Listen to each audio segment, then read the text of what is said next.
get 1 million people crammed into this country, and very quickly you start to see the accumulation of not just trash, but the overuse of space and the environment. And you know, they're playing catch up. They're trying to figure out how to, you know, adjust their new lifestyle and this many people to this small environment. So they tend to focus on their growth and trying to grow as an economy as fast as possible, and they sort of like overlook the sort of environmental areas. But I think because Qatar is such a rapidly growing economy, I think you need to give it time for it to grow a little bit and then to like sort of mature as an economy and start to realize it needs to cut down on its carbon footprint. Qatar is a rapidly developing country with a ridiculous rate of population growth, which does wonders for the economy but is hell for the environment. Is this a state of emergency?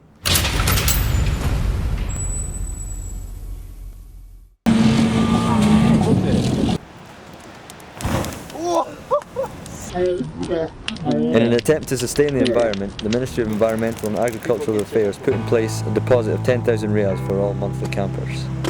Yeah, I think the biggest issue is the litter. When people go out in the dunes and they leave stuff behind. But as you can see, day campers are still at liberty to pollute without consequence.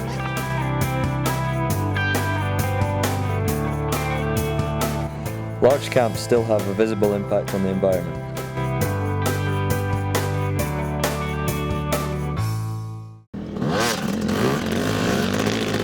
We travelled to Sea Line to see how the juniors feel about their impact on the environment. The people coming in on their cars, that's really messing up the dunes. Yeah. Whereas the bikes, I mean, they're light, they've got thin tyres, they don't really make much of a difference. They don't really make much of a difference.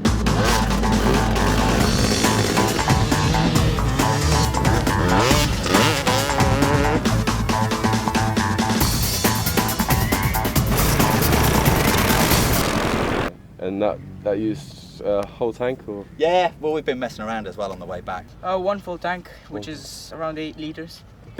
Generally I use about 1 tank, which is 4 litres or so. It's about 10 litres is always empty, 10 litres takes about. Okay. No, of course for the nature it would be much better if they could have a track as well. I think if they would build up a track we could ride as well. It doesn't matter, we don't need to go straight, we can go on a track, and the same we have in Germany as well. We are not allowed to go in the forest somewhere, we're always going on tracks, and this is quite cool. Recreation doesn't have to involve 4x4s and ATVs. Mountain bikes and sandboards are a perfect alternative. They have less emissions in travel and use, and they have less physical impact on the surroundings. Not to mention they're a healthy activity with the same exhilarating experience. It's immense.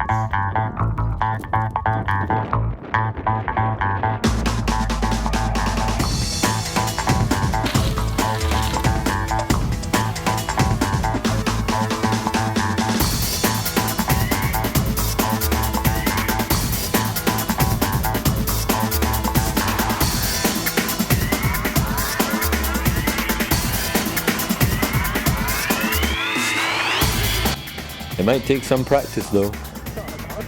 Have another go, Will.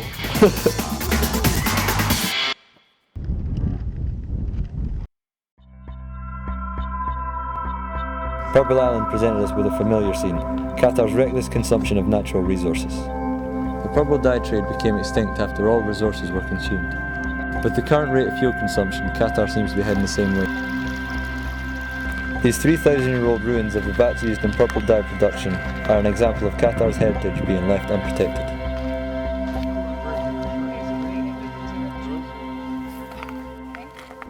The island and surrounding mangroves are protected by the fact that vehicles are prevented from entering. However, some still manage. Others have resorted to the sky.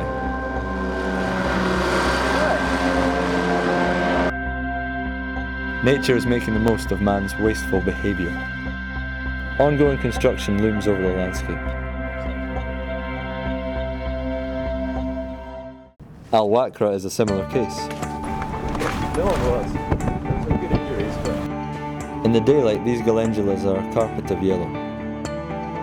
However, the flowers are tainted with litter, and the beach is often used as a playground for motorised vehicles.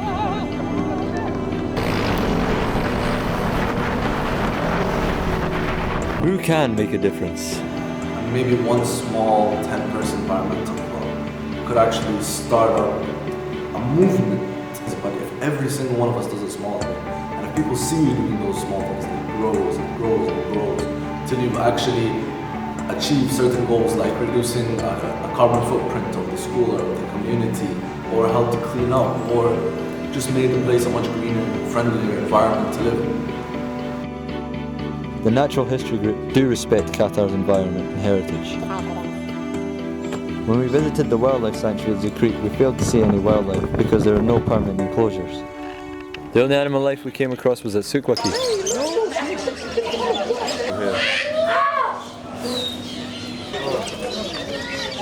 I bet they died that.